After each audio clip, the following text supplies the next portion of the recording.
Welcome to the Salmon Runs YouTube. Enjoy the video.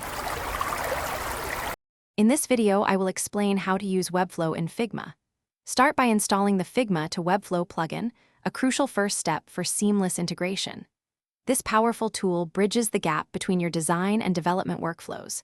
Next, meticulously organize your Figma file, ensuring all layers and components are clearly named and structured.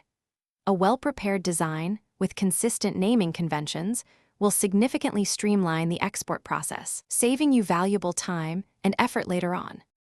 Once your Figma design is ready, select the specific frames or individual elements you intend to transfer to Webflow.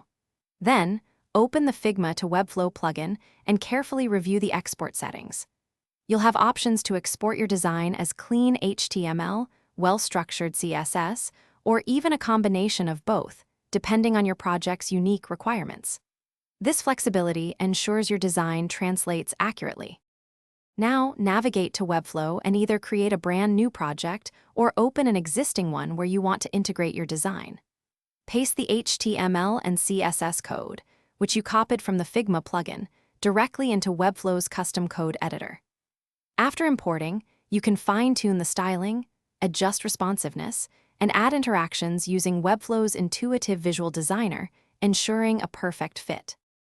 The final stage involves thorough refinement.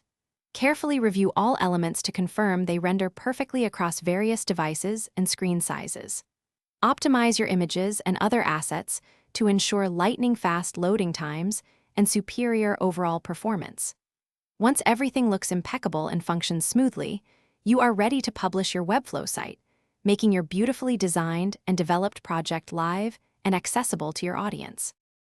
Thanks for watching. Consider subscribing if we helped you.